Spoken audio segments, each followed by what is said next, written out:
ابھی جو دوبارہ یہ ANP کو نشانہ بنایا جا رہا ہے، تو آپ سمجھتے ہیں اس میں کوئی حکومت، انتظامیہ، انٹیلیجنس اداروں کا فیلئر ہے، یا یہ ایک ون آف ہے، کوئی پیغام ہے جو دیا جا رہا ہے؟ دیکھیں مدھو اللہ صاحب، پہلی بات تو یہ ہے کہ میرے خیال میں جب سے یہ واقعہ ہوا ہے کل سے میں دیکھ رہا ہوں کہ جتنا غم اور جتنا سوگ کا ماحول تھا جب APS پہ حملہ ہوا تھا، جس میں بچوں کو جو ہے بڑی بے دردی کے ساتھ قتل کیا گیا تھا،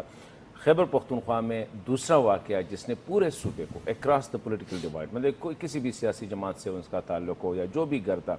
ہارون بلور کی شہادت میں وہ ماتم کا ایک سما بنا ہوا ہے۔ the reason is کہ ایک تو یہ ہے کہ اس کے والد، ان کے والد صاحب جو تھے بشیر بلور صاحب، 2013-12 میں اس کو اسی طرح ہی کہ ایک کارنر میٹنگ میں اس کو قتل کیا گیا تھا، اور ابھی ہارون بلور جو کہ ایک پرومزنگ، ایجوکیٹڈ، بڑا آرٹیکولیٹ، سافٹ سپوکن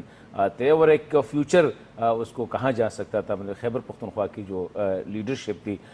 تو یہ کیوں عوامی نیشنل پارٹی کو ٹارگٹ کیا جا رہا ہے؟ میرے خیال میں 2013 میں بھی آپ دیکھیں کہ جو پروگریسو اور ڈیموکریٹک فورسز ہے اس ملک میں، جو کہ کنٹینیوسلی وہ ملیٹنسی اور یہ جو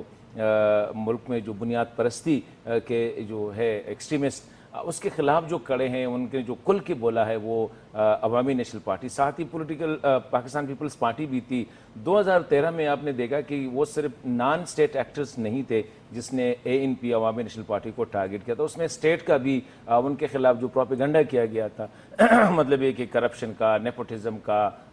ریاست سے غداری کا وغیرہ جو تھے، تو دونوں مل کے ان کو بالکل کارنر کیا گیا تھا۔ اس دفعہ کچھ ایسا لگ رہا تھا کہ شاید عوامی نیشنل پارٹی کو لیول پلینگ فیلڈ مل جائے گی، اور وہ ایک ماحول ایسا بنا ہوا تھا کہ